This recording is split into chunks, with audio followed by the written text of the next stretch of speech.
صبر اور امید کا کتنا گہرا کنیکشن ہے؟ دیکھیں صبر ہی تو آپ کو امید دلاتی ہے، صبر سے ہی تو امید ڈیولپ ہوتی ہے کہ آنے والے وقت میں جب آپ صبر کر لیتے ہیں کہ اللہ میرے لیے بہتری کرے گا، یہ امید ہے۔ اللہ کے ساتھ ایمان پختہ، یقین پختہ، اور اس کے بعد جو ہے وہ آپ ایک ایسے پینل پر آ جاتے ہیں جس میں امید کی ایک کرن جو ہے وہ آپ کے سامنے آ جاتی ہے۔ اب یہ امید جو ہے نا وہ آپ کو اللہ کی طرف سے عطا ہو رہی ہے کیونکہ صبر بھی عطا ہے۔ صبر ہر کوئی نہیں کر سکتا، اور صبر ہر کسی کے بس کی بات بھی نہیں ہے کرنا۔ برداشت کرتے ہیں لوگ، یہاں آپ کے 80% لوگ تو برداشت کر رہے ہیں، ہاں جی، صبر تو کر ہی نہیں رہے۔ 20% لوگ جو ہے وہ صبر پہ جو ہے وہ معمور ہیں۔ جو صبر پہ معمور ہیں وہ مظلوم ہیں، وہ بے بس ہیں، وہ اللہ کی رضا میں راضی ہو چکے ہیں، فرق ہی نہیں پڑتا۔ اچھا، جب آپ کا بس نہ چلے اور دشمنوں سے آپ کی اختیار نہ ہو لڑنے کا، ہاں جی، صبر کر لیں، مکافات عمل شروع ہوگا۔ مکافات عمل بہت بڑی چیز ہے۔ مکافات عمل جو ہے وہ آپ کو احساس دلاتا ہے کہ آپ کیا ہیں۔ آپ کا صبر کسی کے لیے مکافات عمل بن جاتا ہے۔ تو یہاں پر امید کی کرن آتی ہی صبر کے ساتھ ہے۔ صبر اور امید کا بڑا گہرا تعلق ہے۔ امید سے صبر اور صبر سے امید جو ہے وہ جڑے ہوئے ہیں، آپ انہیں الگ نہیں کر سکتی۔ تو یہ ایک بہترین چیز ہے۔ تو میں سمجھتی ہوں کہ صبر والے امید والے ہوتے ہیں۔ اچھا، صبر اور امید اگر ہم آج کرتے ہیں لیکن یہ ہمارا سوارتے کل ہیں۔ ہاں، ظاہری بات ہے، صبر اور امید تو آج آپ نے امید لگائی ہے کہ اگر میں نے صبر کر لیا تو آنے والا وقت میرا اچھا ہوگا، تو وہ اچھا ہی ہوگا۔ ایسا نہیں ہوتا۔ دیکھیے، اللہ کبھی صبر کا بدلہ نہیں رکھتا۔ اللہ نے اگر آپ کے ساتھ ہونے والی زیادتی کا بدلہ بھی لینے کی سخت جو ہے وہ آپ میں رکھ لی ہے، اور آپ کسی بندے کو معاف کر دیتے ہیں اس بیس پہ کہ میرا اللہ جو ہے وہ مجھے اس کے لیے جو ہے وہ انعام دے گا، تو ایسے صبر کرنے والوں کے لیے انعام ہے۔ برداشت کرنے والے تو کرتے رہتے ہیں نا، برداشت کرنے والے کرتے رہتے ہیں، اذیت میں رہتے ہیں، کھوکھلے ہوتے ہیں، ذہنی تناؤ میں رہتے ہیں، ذہنی خلفشار میں رہتے ہیں، یہ سب چیزیں چلتی رہتی ہیں۔ تو یہ نہیں ہونا چاہیے، یہ معاملات ٹھیک نہیں ہے، اور یہ معاملات ٹھیک ہوتے بھی نہیں ہیں جب تک آپ امید کے لیول پہ آ کے صبر کرنا نہ سیکھ لیں۔ تو امید بہت ضروری چیز ہے۔ بے شک، بے شک۔ اچھا، میں کہیں پڑھ رہی تھی کہ برداشت مت کرو کیونکہ حکم صرف صبر کا ہے، برداشت کا نہیں۔ اچھا دیکھیں، حکم تو صبر کا ہے، ظاہر ہے، برداشت کا تو حکم ہے ہی نہیں۔ ہم بھی یہی بات کر رہے ہیں کہ برداشت کرنے والا تو خود ہی ذہنی تناؤ کا شکار ہے۔ برداشت آپ کسی کی بات کر سکتے ہیں، لیکن برداشت اپنے اوپر ہونے والے جو مشکل حالات ہیں وہ اگر آپ برداشت صرف کر رہے ہیں تو اس سے تو آپ پھر بہت مشکل دور میں جو ہے وہ چلے جائیں گے۔ لوگ ذہنی بیماریوں میں مبتلا اس وجہ سے ہو جاتے ہیں، ڈپریشن، انزائٹی پھیل کیوں رہی ہے؟ کیونکہ لوگ برداشت کر رہے ہیں۔ اگر صبر کے مقام پر ہوتے تو یہ ڈپریشن، انزائٹی تو کوئی چیز ہی نہیں ہے۔ اللہ کے ساتھ آپ کا راستہ، آپ کا معاملہ جو ہے وہ کانٹیکٹ مضبوط ہو، تو آپ تو صبر کے اس مقام پہ کہ جس پہ بندے سے اللہ خود پوچھ رہا ہے کہ بتا تیری رضا کیا ہے۔ یہ صبر کا مقام ہے۔ خود ہی کو کر بلند اتنا کہ ہر تقدیر سے پہلے خدا بندے سے خود پوچھے بتا تیری رضا کیا ہے۔ اللہ بندے سے خود پوچھے بتا تیری رضا کیا ہے۔ اس مقام پہ لانے کے لیے صبر کرنا پڑے گا، استقامت سے چلنا پڑے گا۔ امید کی کرن آپ کے اندر جو ہے وہ ہونی چاہیے، ایمان پختہ ہونا چاہیے، یقین اللہ کی ذات پہ ہونا چاہیے، برے وقت سے لڑنے کا حوصلہ ہونا چاہیے۔ برا وقت کس پہ نہیں آتا؟ ہر کسی پہ آتا ہے۔ جن لوگوں کو آپ کامیاب دیکھ رہے ہیں وہ برے وقت میں صبر کر کے آج کامیابی کی منزل تک پہنچے ہیں۔ دنیا کے کامیاب ترین لوگ جو ہیں وہ صبر سے گزر کے کامیاب ہوئے ہیں۔ یہ ہسٹریاں بتاتی ہیں، تاریخ بتاتی ہے، میں نہیں بتا رہی، یہ تاریخ بتاتی ہے۔ پڑھیں تاریخ کامیاب لوگوں کی، انہوں نے صبر کیا ہے اپنی غلطیوں پر، دوسروں کے غلط رویے پر، انہوں نے صبر کیا اپنے ساتھ ہونے والی زیادتیوں پر، انہوں نے صبر کیا ہے اپنے مشکل حالات پر، انہوں نے صبر کیا ہے مفلسی کی کیفیت پر۔ آج ہمارے پاس پیسے ختم ہو جائیں تو صبر بھی ختم ہو جاتا ہے، لڑنا شروع ہو جاتے ہیں ایک دوسرے سے۔ مادیت پرستی کا دور ہے جہاں پر آ کر ایک دوسرے کے خلاف جو ہے وہ سازشیں کرنے کے حوالے سے جو ہے وہ ہم آگے آگے رہتے ہیں، لیکن اگر ہم کسی کو صبر کے مقام پہ دیکھتے ہیں تو اسے کہتے ہیں یہ تو انا پرست ہے، یہ تو کسی سے بات ہی نہیں کرتا، منہ ہی نہیں لگاتا۔ کیا پتا اس بندے نے کتنا سہ لیا اور خاموش ہو چکا ہے، صبر کے مقام پر ہے۔ نہ چھیڑیں لوگوں کو۔ میں ہمیشہ کہتی ہوں کہ اگر کوئی شخص جو ہے وہ کسی سے بولنا نہیں چاہتا تو اسے بولنے مت دو، اسے مت یہ کہو کہ یہ بولے، بات نہیں کرتا، نہیں کرتا تو مت کرے بات، لیکن آپ کسی کے لیے جو ہے وہ پریشانی کا باعث نہ بنے، پریشانی کریٹ نہ کریں۔ صبر کے مقام والوں کو صبر کے مقام پر رہنے دیں، اور خود صبر کے مقام والوں کے صبر کو دیکھتے ہوئے صبر کی کیفیت میں آ جائیں، بہتر ہو جائے گا آپ کے لیے۔ بالکل، آپ نے کہا نا کہ ان کو چھیڑے مت۔ جو لوگ بات نہیں کرتے پھر ان کے اوپر ہنستے ہیں کہ تو بات ہی نہیں کرتا، یہ تو پارٹیسپیٹ ہی نہیں کرتا۔ دیکھیں، دو راستے ہوتے ہیں۔ ایک صبر انا کے زمرے میں آ جاتا ہے, ایک صبر خاموشی کے زمرے میں آ جاتا ہے.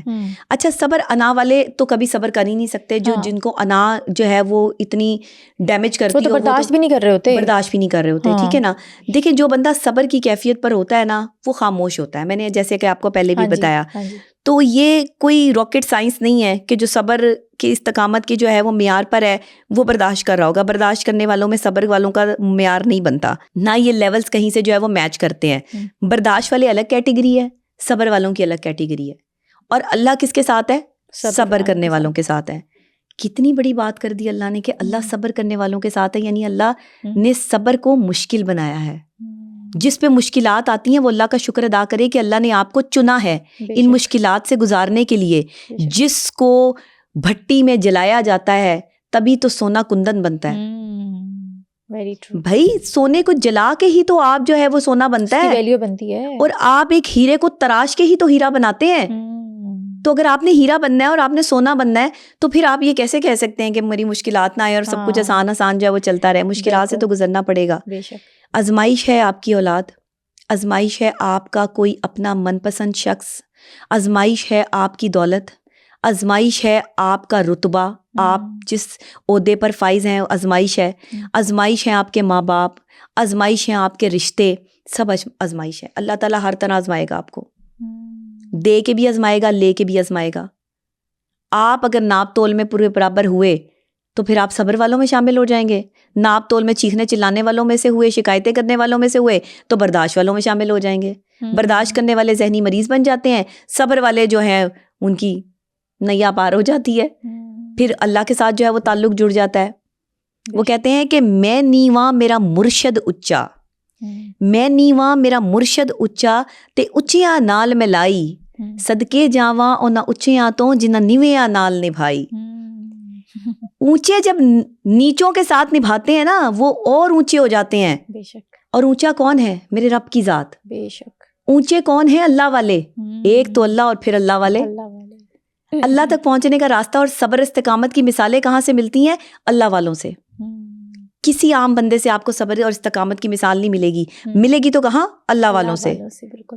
صبر کی استقامت کی مثال دیکھنی ہے حضرت داتا گنج بخش علی حجویری رحمۃ اللہ علیہ کو دیکھیے.